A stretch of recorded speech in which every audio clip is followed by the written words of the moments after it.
નર્મદા ભારતીય જનતા પાર્ટીનો ગઢ હતો અને આ ગઢમાં ભાજપનો દબદબો હતો અને તેમાં એકાએક એન્ટ્રી થાય છે આમ આદમી પાર્ટી ચૈતર વસાવાની અને જે પ્રકારે તેમની જીત થઈ છે આ મામલે સાંસદ મનસુખ વસાવાએ ભાજપના નેતા અને જિલ્લા પ્રમુખને જ જવાબદાર ગણાવ્યા છે। વૈષ્ણવજન તો તેને કહીએ જે પીડ પરાઈ જાનાને રે। નમસ્કાર, આપ જોઈ રહ્યા છો નવજીવન ન્યૂઝ। હું છું આપની સાથે તોફિક ગાછી। જે પ્રકારે નર્મદામાં આમ આદમી પાર્ટીનો ઉદય થયો અને ભારતીય જનતા પાર્ટીના ગઢ છે તેમાં અસ્તની શરૂઆત થઈ, આ મામલો અત્યારે ખૂબ ગરમાગરમી ભરેલો છે, કેમ કે સાંસદ મનસુખ વસાવાએ જે પ્રકારે હવે આરોપ લગાવ્યા છે કે જિલ્લા પ્રમુખ અને ભાજપના નેતા અને કાર્યકરો છે તેમણે યોગ્ય રીતે પ્રચાર અને પ્રસાર ન કર્યો અને તે કારણસર આમ આદમી પાર્ટી છે તે નર્મદામાં 4 તાલુકા પંચાયત અને આ જિલ્લા પંચાયત છે તે કબજે કરી ગઈ છે અને ક્યાંક ને ક્યાંક આ નીલ રાવ છે જે ભાજપના જિલ્લા પ્રમુખ છે તેમણે જવાબદાર ઠેરવ્યા છે। પણ મને એક પણ દિવસ એવું નથી કોઈ પ્રમુખનો ફોન આવ્યો કે મહામંત્રી કે પ્રભારી અર્જુન ચૌધરી કઠપુતળી જેવો, હા આ પહોંચાડજો આ વાત,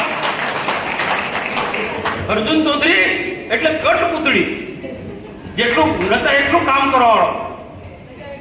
જિલ્લાના ટીમની એની જવાબદારી છે કે મને મોકલવું છે કે આ સીટ નબળી છે, આ જિલ્લા સીટની છે કે આ વિસ્તાર નબળો, ત્યાં મને મોકલવું જોઈએ। આ બધા ઘણા બધા અને ઉમેદવારો આપી દે તો વાંધો ને, ભાજપ અને જીતવા માટે કોઈ નીકળ્યો છે, જિલ્લા પ્રમુખ નીકળે છે કોઈ દિવસ? કોઈ મને બતાવે ફોટો કે જિલ્લા પ્રમુખ નીલભાઈ રાવ કોઈ જગ્યાએ જિલ્લા પંચાયતના ઉમેદવારને જીતવા માટે કોઈ સભા કરી છે? એમના 3 મહામંત્રી છે, તમે બહુ સારો શબ્દ વાપર્યો, કોઈ ઓળખી હોય આ 10 વાગે ઉઠે અને ઉઠીને સીધા એસી કાર્યાલયમાં જતું રહેવાનું, આખો દિવસ ત્યારે ફોન ઉપર બધું ટીચિંગ કર્યા કરવાનું બધું, ને કોઈ મહત્વના નિર્ણય લેવા હોય તો અમને તો પૂછો, અમને પૂછો આ લોકોની સામે કોણ લડે છે? આ ગુંડા લોકોની સામે, ધૃષ્ટરાષ્ટ્ર એન્ડ કંપની કોલોની સામે કોણ લડે છે? બાકીનું પછી જીતી ગયા પછી બાકીનું મારે કહેવું નથી, બધા તમે જાણો છો। આ બધા કારણો છે, આમાંથી આપણે બહાર નીકળવું પડશે। ભારતીય જનતા પાર્ટીના કાર્યકર્તા તમે છો, એને ખબર છે, લોકો કામ માટે જાય 10 વાગે 8, 9, 10 વાગે, ભાઈ તમે નેતા છો, તમારે વહેલી સવારે જાગવું જોઈએ, લોકોના પ્રશ્નો સાંભળવા જોઈએ। 10 વાગ્યા સુધી તમે ઊંઘો તમારા ઘરે, એ ભોલો હોય કે નીલ હોય, આ તો પગ છોડતો હોય તો નહીં ચાલે, અહીંયા કાર્યકર્તા સાંભળવો પડશે। 10 વાગ્યા સુધી તમે બિસ્તરમાંથી ઉભા નહીં થાવ। મેં નરેન્દ્ર મોદીનો દાખલો આપ્યો, જાઓ નરેન્દ્ર મોદી પાસે કાર્યકર્તા શીખે, આગેવાન શીખે, મેં વાત કરી હતી। 4 વાગ્યા માણસ જાગી જાય, બ્રહ્મોત્સવ જાય, નિત્ય પ્રવૃત્તિ કરે, પૂજા પાઠ કરે, ના 9 વાગે તેનું કાર્યાલય ચાલુ થાય, લોકોને સાંભળવાનું ચાલુ કરી દે। ના આ અનેક રાજ્યો ના અનેક સંગઠનના લોકો આ પ્રકારની આપણી કાર્યપદ્ધતિ છે ભારતીય જનતા પાર્ટીના, પેલા લોકોમાં અને આપણા લોકોમાં બહુ ડિફરન્સ છે। 9 વાગે 10 વાગે ઉઠે એ રાક્ષસી વૃત્તિનો માણસ છે। મેં આ વાત ઘણી જગ્યાએ કહું છું, આના 2 રાક્ષસો મેં કીધું ને બીજા કોઈ રાક્ષસો હોય, એમાં નીલ હોય કે પછી ભોલો હોય, ભોલાનું નામ છે જેને પણ જિલ્લા પંચાયતની અહીંયા એક પણ મહામંત્રી કોઈ તાલુકા ની સીટ પર કે જિલ્લાની સીટ પર ઉમેદવાર ને જીતવા માટે નીકળ્યો છે કોઈ મહામંત્રી? હોય તો મને ફોટો પડે। આ હારવાના કારણ છે,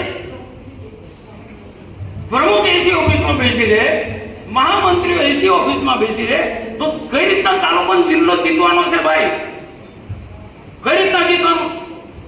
કે ધારાસભ્ય આવો પ્રકારનો ગુનાહિત કૃત્ય વાળો છે, આટલા ગુના, એ મેં માહિતી આપી છે જિલ્લાના લોકોને। આ જ માહિતી લઈને તમે ગામડે એક બૂથ પર ગયા હોત, તાલુકાના જિલ્લાના સંગઠનના લોકો, તો આ સ્થિતિનું નિર્માણ ના થયું હોત। જવાની જરૂર નથી, મેં કીધું આવતા મુદ્દા લઈને જજો, વિકાસના કામો લઈને જાઓ। તો ચૈતર સાથે શું સાંઠગાંઠ છે એવું મને લાગે જ નહીં। એ કાઉન્ટર નથી કરી શક્યા. એનું એ પણ એક કારણ છે.